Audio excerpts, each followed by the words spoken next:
I'm Jonathan David, and I'm here to answer your questions about scissoring. These scissors.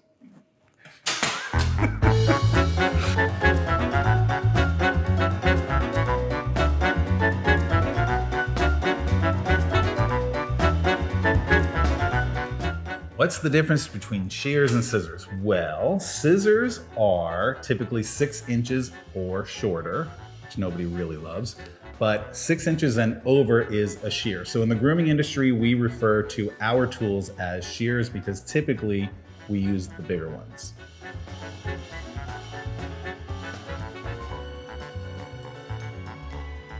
What's the difference between chunkers and blenders? That is the question that everybody asks. They're the same thing. Blenders and chunkers are actually the same tool, and somewhere along the line, blenders started being called chunkers, but a true chunker is missing every other tooth, kind of like people in I can't say that. Oh. Okay. Okay. Yeah, so blenders and chunkers are basically the same thing. A true chunker is missing every other tooth, and it got that name because it chunks out hair. But somewhere along the line, a blender started being called a chunker, so the term is actually used interchangeably.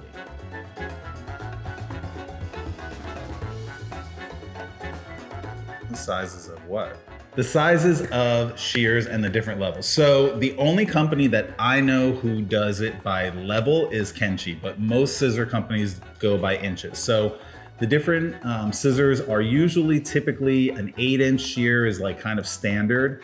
But you also have to realize that some scissor companies count the pinky rest as a 1/2 inch and other scissor companies don't. So typically we measure from the tip of the shear to the end of the finger hole, and that is your full measurement. Now, something you really need to remember though is that different shears are designed differently. So some have a lot of width in the blade and some have a lot of width in the shank and the finger holes. So an 8.5 inch shear isn't always the same because if the assembly is further down with a long shank, you're actually getting a shorter shear. So make sure you know what it is that you want. Do you want an overall length of 8.5 inches or 8 or 7? Or do you want a longer blade? Because if you want to cover a lot of area on the dog, which we all want to do because you want to cut down your time on grooming, you really want to make sure that you have a longer blade and a shorter shank. But that also plays into what fits your hand. And so we'll get into that probably in another question.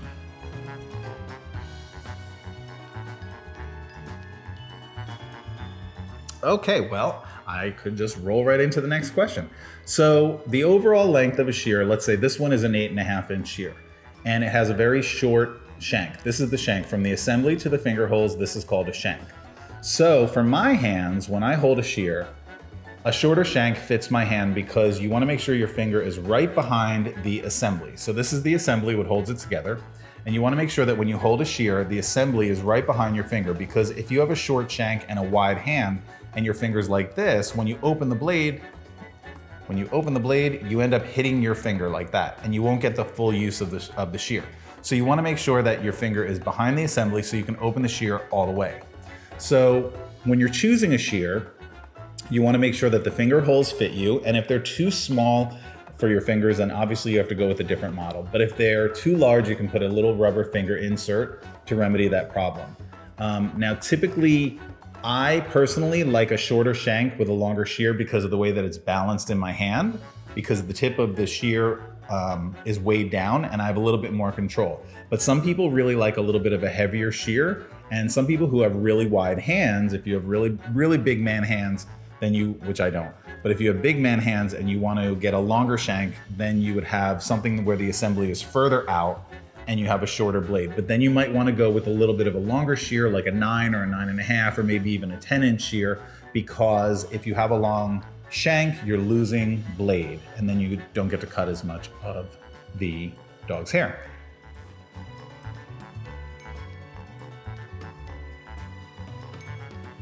How do you properly hold shears? So the proper way to hold a shear is, and this is something that drives me crazy because every trade show I go to, somebody inevitably picks up the scissor and puts their middle finger in the hole and says, oh yeah, this is really good. This is nice. Oh, I like the way this feels. And your pinky is way out here all by itself. So this is called a pinky rest. So you put your ring finger in the finger hole, you put your pinky on the pinky rest, and your 2 fingers are here to support the shear. And then you open and close like this, so you have complete control of the shear.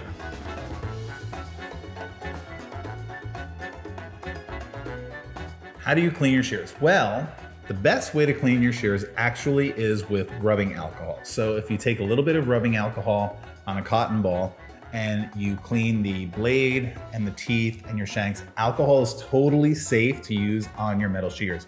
You do not want to use things like WD-40. This is not an engine.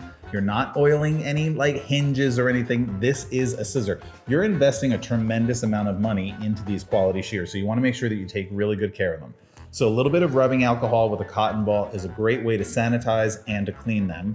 And that's the best way. Now, if you want to use like some of the clipper sprays that are disinfectants, you can absolutely use that, but you have to be really careful because some of the sprays can actually take off the titanium coating that is there to give it that really high gloss shine and to keep your shears in perfect condition and to keep them from rusting. So you want to make sure that you use something that is designed for either clipper blades or for scissors, but don't step outside of that and start using products that are made for like household cleaners or any other kind of metal disinfectant, because that's not really what it's for.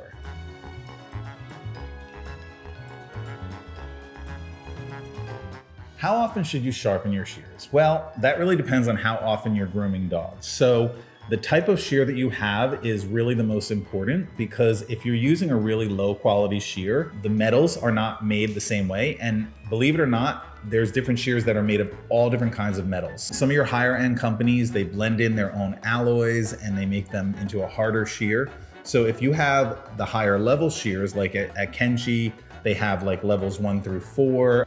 The higher level shears and the more expensive shears are made of harder metals. So they're going to last longer between sharpening. So that's one factor. Also, what kind of dogs you're doing. If you're trimming Malteses and Yorkies and really thin coated dogs, your shears are gonna last a long time. But if you're cutting through really thick coats, terriers or sheepdogs, or anything with a lot of density, then you're going to dull your shear a lot more quickly. And also the blades have something to do with it too. If they have a bevel edge, semi-convex or convex edge.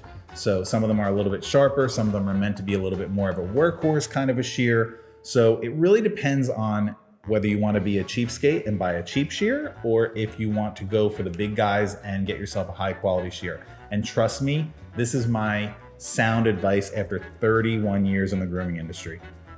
Even if it means saving up your tips all year long and buying 1 pair per year, buy high quality shears because they're going to last longer and you'll have them for the life of your career. I have a pair of shears that I bought 13 years ago. They're a pair of Shinobis by Kenchi, and I still use them. They were originally my competition shears, and now I use them as one of my everyday shears, and they still have a lot of life in them. So even if you can just build up your collection by buying one at a time, whenever you have the extra money, do it that way, because the money you're going to spend on replacing and sharpening really low quality shears, you're not going to be happy in the end when you calculate it and you realize you spent so much more on the junk. Every time I do it, the oil stays in the spot I put it in. Okay, so I'm gonna show you how to oil your shears the right way, right? So I don't know what kind of oil you're using, if you're using motor oil or something, because I've never had that kind of problem that the oil doesn't move when you use it. But basically, every pair of shears comes with one of these little tubes of scissor oil, okay? You don't wanna use olive oil. You don't wanna use chapstick, which I have heard. You don't want to use WD-40. None of that is what this is for. You wanna use the scissor oil that came with your scissors. And if your scissors didn't come with scissor oil, they're probably not a high quality shear, because all your high-end companies that make a quality shear give you one of these with it. Shear. A shear, because a shear, did I say scissor or shear? Scissors, shears, well maybe it's a 6-inch. I don't know, some people like them small. So the first thing you do is you take the cap off of your little oil container here, and they usually have a little tip that you have to cut the tip off of. First, wipe your scissor off Make sure that you get any hair or anything like that out of there. And if you have a scissor that's really gunked up with a lot of hair, you can take your force dryer, holding onto your scissor really well, and blow some of that crud out that builds up in the middle of your shear. So it's very, very easy. You take your little tube of oil, all right, and you open your shears up and you put right at the assembly, do 1 to 2 drops. And then move your scissors around, and you want to let that oil migrate to the center, the little screw in the center. It's called the assembly. There's a little tiny screw inside, and that's what holds your scissors together. And when you're cutting hair all day long, little snippets of hair get stuck in the threads of that screw. And eventually it gets like caked up, and you get a buildup of the old oil, dirt, hair, and it starts to unthread your screws. So that's why they get looser and tighter. So you want to put that oil in, move it around so the oil can migrate to the center. Take your paper towel, wipe off any excess you have here, because you don't want to get that on the dogs. And then you'll see that they move a lot more easily, and you don't hear the squeaking noise that a lot of the scissors will make when they're metal on metal grinding. And you also want to make sure that you adjust the tension at that point. And the way that you adjust the tension, that's the next question. See, I'm right on it. I'm a little bit psychic. Oh, yes! I can see it now! Okay, so the right way to adjust your shears, there's 2 ways to do it. So if you have an external assembly, that's the ones that have this little dial on the outside here, okay? Those are the easiest to adjust. What you wanna do is you wanna hold your finger hole, and you wanna take the pinky rest and pick it up like this and let it go. See how it stops right before hitting the bumper. The bumper is this little rubber piece right here in the center, right? So if my scissors were too tight, let's make them really tight, and I lift it up, and it doesn't close, those are too tight. And what does that do? It does 2 things that are really, really bad for your scissor. Number 1, it grinds the blades together, and you're gonna dull your shear. And number 2, it puts a lot of extra strain on your wrist. Now, if it's too loose, and you lift it up, and it closes, and it hits the bumper, then you know it's too loose, because then what's happening is your scissors can rattle, and the blades can bang against each other, and you can get little hairline nicks in the blade. So you want to just make sure to do 1 click at a time. You want to let the scissor go, and you want it to stop about a 1/2 inch to a 1/4 inch before hitting. Now I'm going to click it 1 looser, and that's perfect. Right there, you can see the space in between. And that's the perfect tension for your wrist and for the operation of the scissors. Now that's if you have an external assembly dial, right? Now, if you have one of these cool bad boys, like my personal Lightnings by Jonathan David, then what you have is a decoration on one side. And on the other side, you have a little, like a, I don't even know what you call it. It's like a little rivet, and it's got 2 little notches in it. And it came with one of these really weird looking little metal keys that look like, you know, you're gonna throw it at somebody like a little Chinese star or something like that. But what this actually is, it's a scissor key. So what you do is you look for the 2 holes here, and you find on this the 2 spacings that are going to match that. So on this one, it's right about here. And you put that in, and you click it 1 click at a time. The same way, left or right. So it's the old rule. Lefty loosey, righty tighty. All right, so now we have it about right. And you can feel the tension, like when you're using them. When they're too tight, you really feel the resistance, but when they're just right, it feels good. And it's really important, especially for thinning shears. This is like super important, because on my Lightnings, we have these really fine teeth on the tip right here. And if you have thinning shears that are too loose and you have these fine teeth like this, and they're banging against each other, you're going to chip a tooth. And once you chip a tooth on a thinning shear, you can't repair it. They're shot, and they just have to be completely thrown out, and they become scrap metal. So When you're paying like $300 for a pair of shears, you don't want to do that. So make sure you adjust them, and every day when you use them, they're going to become tighter or looser. It's just how it is. So you've got to check them like every day, check the tension, maybe adjust them, and then you're going to have your shears for a really long time, and it's a great investment in your career.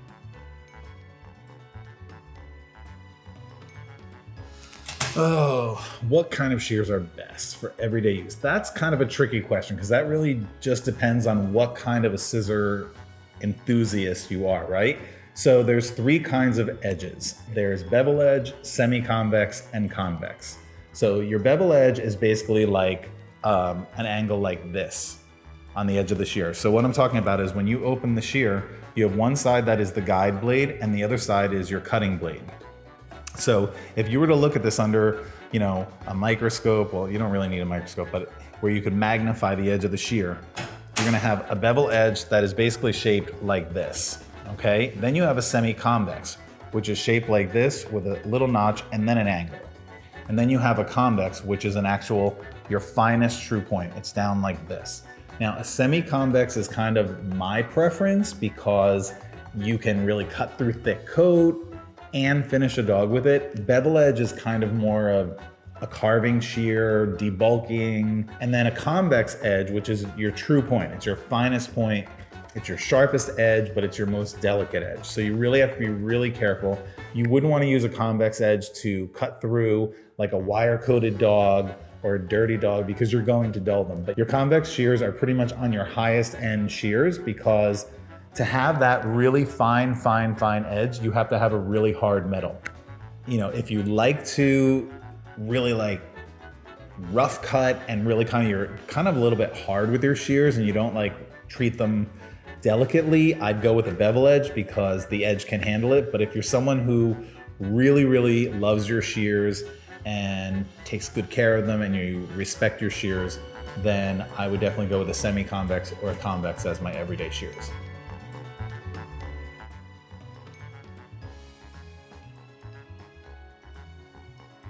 As far as maintenance grooms, I think it's the same kind of concept as, what are your everyday shears? Because if you're doing a dog that is groomed on a regular basis and there's really just not a lot of trimming to do, you can use your finer edge shears like your semi-convex or your convex, and you're not going to dull them. And with maintenance grooming, you're really not doing a lot of trimming. It's kind of like that little touch-ups. So, you can kind of get away with anything, but remember that when you're doing maintenance grooms, a lot of times there's not a lot of growth and it's really minimal cutting and taking away just some of the wispies. So you want to use a fine thinner, something that has a lot of teeth close together, or a scissor that has a really sharp edge because you don't really want to have to cut into the coat. You want something that you can just skim over with the scissor or your thinning shear and just kind of shave off the outside edges.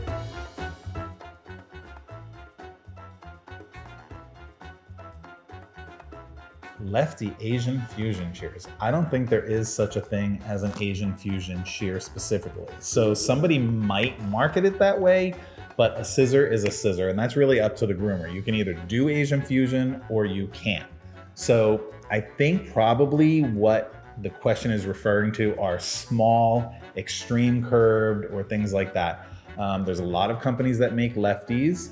I know Kenshi makes 4 different lines. I know that Olga Zabelinskaya, she has some really cool curves. So it's really a matter of like what you really like and a matter of what overall length you have. But there's actually a lot of options out there for the lefties. Don't despair. There's a lot more left-handed groomers than there used to be, and there's a lot more companies that are making lefties. But the truth is, there's such a small market for it. That's why a lot of the companies don't make them, because it's a huge expense to manufacture a shear. Just to make the mold for a shear alone, before they actually even produce it, costs thousands and thousands of dollars. So once you have that, you have to make sure that you're going to be able to sell a lot of shears to make up the cost. So a lot of companies don't make them, but they are coming out more and more. So as far as left-handed Asian shears, just find a left-handed shear that you're really happy with, and then just learn how to do Asian grooming.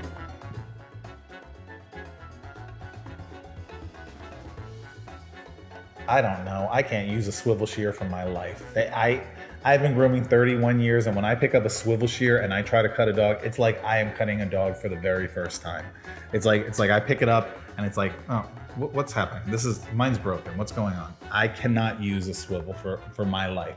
Now I have a friend, Jose, all he uses, only swivels. He's like the swivel aficionado. He doesn't understand how I use a straight edge shear without a swivel. So he likes the double, triple swivels, but the way that they work, the premise behind it is the finger holes on the thumb or the finger hole or on both actually are on a pivot and they swivel. And you can do a couple of different things. You can either twist them to where you really like it, and you can tighten the little screw that's attached to it, and you can customize the fit of your shear, which a lot of people like.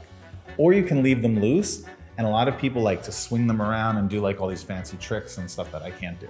But if you really like the swivels, try them out. You know, when I am working at a trade show and I'm at the Kenshi booth and people come over and they pick up the swivel shears, honestly, it's either a love them or hate them reaction. Some people pick them up and they're like me. They're like, oh, what is this? I can't use this. This is very weird.